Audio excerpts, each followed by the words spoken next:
처음에 선생님 뭘 얘기했지? 그 뭐냐 인비저블. 볼 수 없는 것이지 인비저블. 볼 수 없는 것. 볼 수 없는 것. 볼 수 없지만 어떤 것? 있는. 아니야. 중요한 것. 있는 볼 수 없지만 중요한 것. 그래서 너희들이 공부한 내용에 대해서 그 중요성이 어디에 있다고 했지? 글자에 있다고 하지 않았지. 보이는 글자에 있지 않고 보이지 않는 내용에 있다고 했어. 그 보이지 않는 거를 핸들링하는 게 공부기 때문에 공부가 어렵고 사람들이 그렇게 부모님들이 그렇게 공부하라 하지만 막상 공부의 실체는 뭔지 잘 모르고 있잖아 사람들. 왠지 왜? 보이지 않아. 리모컨 보여. 리모컨이 뭔지에 대해서 이건 멀리서도 기계를 작동시킬 수 있는 그런 기구, 그런 물건이라는 걸 알고 있잖아 사람들은. 근데 공부는 책만 있지 공부가 뭔지, 어떤 교재만 있지 공부가 뭔지 모른단 말이야. 그래서 선생님이 무슨 솔루션을 너희들한테 얘기했지? 공부를 느끼려면 어떻게 해야 된다 그랬어? 구체적인 걸 얘기했잖아. 공부에다가 뭘 가미해보라 그랬어? 공부라는 게 기본적으로 머리를 쓰는 거잖아. 머리를 쓰는 걸 느끼려면 봐봐. 공기가 있어 없어? 지금 우리 이 공간에 있지? 공기를 느끼려면 어떻게 해야 돼? 어떻게 해야 돼요?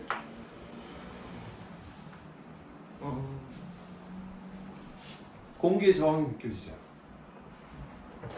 빨리 하면 공기의 저항. 그럼 공기의 저항을 느끼는데 뭐가 들어갔어? 보이지 않는 걸 느끼려면 물리적으로 스피드가 있어요. 속도가.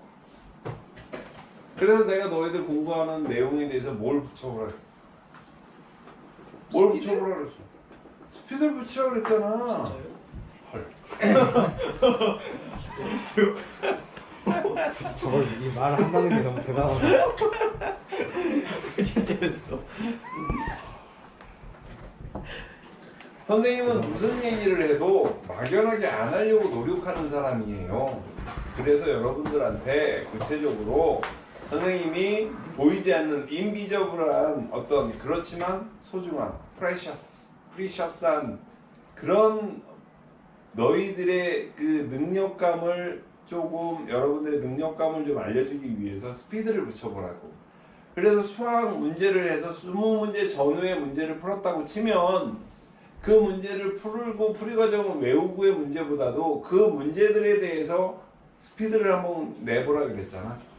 빨리 각 문제마다의 포인트를 짚어보고 그 다음에 연관성이 있는 문제들에 대해서 연관시켜보고 그것에 어떤 의미를 추가로 부여할 수 있고 어떤 인과관계나 개념 원리가 어떻게 적용되어 있고 어떻게 나를 힘들게 했구나라는 거를 좀 속도감 있게 한번 느껴보라고 얘기를 분명히 했어요. 근데 그렇게 하셨나요? 못하셨다면 왜 못하셨나요? 그런 거에 대해서 여러분들이 알지 못하면 사실은 의미 있게 시간을 보냈다고 하기가 좀 어려워요. 그렇지 않겠어요? 그렇겠죠. 영어 지문을 공부했어. 그럼 지문에서 true and false, or false. 그러면 맞는 것과 틀린 것, 본문 내용에서 맞는 것과 다음 대화를 듣고 true or false, 맞거나 또는 틀린 것을 고르시오라는 그런 문제를 해결했다고 치면 적어도 본문 내용이 어떤 내용인지는 머릿속에 남아야지. 활자로 되어 있는 이미지나 어떤 지식을 내 머릿속에 박아둘 수 있어야지. 그 과정에서 우리는 뭘 해야 돼요?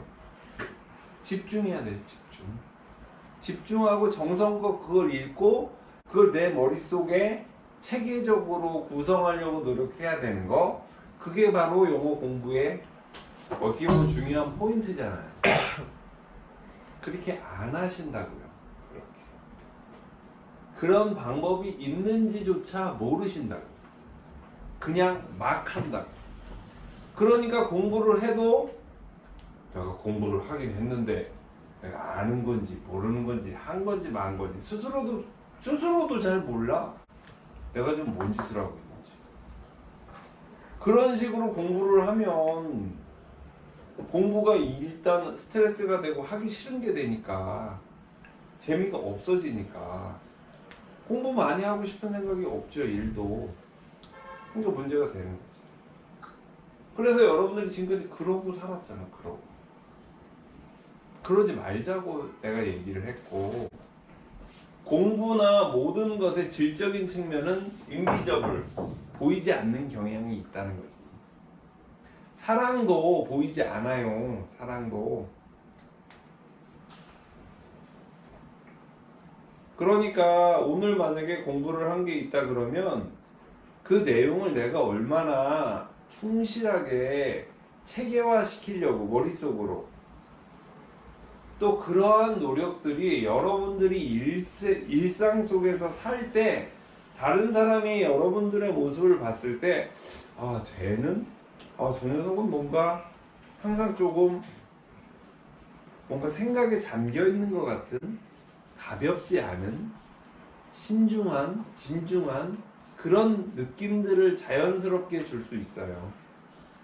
그러면 여러분들이 힘들어하는 부모님이나 주위 어른들로부터의 잔소리에서부터 당연히 좀 벗어날 수 있고, 친구들 사이의 관계에 있어서 오피니언 리더라 그러잖아요. 아이들한테 리더 그룹으로 갈 수 있지. 아이들 사이에서 관계에서. 그런 것들이 궁극적으로는 여러분들의 공부를 잘하게 되는 거 이거 떠나서 여러분들을 행복하게 만들 수 있어요. 강력하게. 그것도 그냥 내가 용돈 많이 벌어서 와 좋다 그게 아니라, 그런 정말 그 두뇌를 얼만큼 의미 있게 좀 소중하게 가치 있게 이렇게 활용하느냐에 따라서 여러분들의 가치는 정말 달라진다. 그러니까 센터에 와서 공부를 하면 선생님이 항상 여러분들한테 물어보는 게, 무엇을 했니? 그게 무엇이니? 그것에 대해서 당신의 이해는 어떠니? 그런 걸 물어보잖아. 어제도 민준이한테 2차 방정식을 물어봤고 오늘도 물어봤어. 그렇지만 문제 푸는 거에 매몰돼서 2차 방정식이 무엇인지에 대한 생각은 별로 안 해본 것 같은 느낌이야. 다 마찬가지일 거야. 문제에 매몰돼서 인수분해 문제에서 어떻게 이 문제를 풀지를 고민을 하지, 인수분해라는 게 원래 뭐지? 이건 어떻게 접근을 해야 되지? 이 문제를 해결하는데 내가 발견하지 못하는 건 뭐지? 로그라는 게 어떤 성질을 가지고 있고 어떻게, 라플라스가 뭘 어떻게 했다는 거지? 천문학자들이 어떤 발견과 어떤 계산 과정이 힘들어서 로그를 동원하게 됐는지, 그런 것들에 대해서 별로 진짜 알아야 되고, 그 핵심을 보고 여러분들이 공부를 할 수 있는 다양한 뭔가 그 동기? 욕구가 생길 수 있는 걸 없애버린다. 자, 그럼 어제 내가 한 얘기를 다시 한번 조금 민비저블에 관련돼서, 선생님 어제 나무꾼과 도끼에 대한 얘기를 했잖아. 그 기억나는 사람? 거기서 선생님이 얘기한 포인트가 뭐지?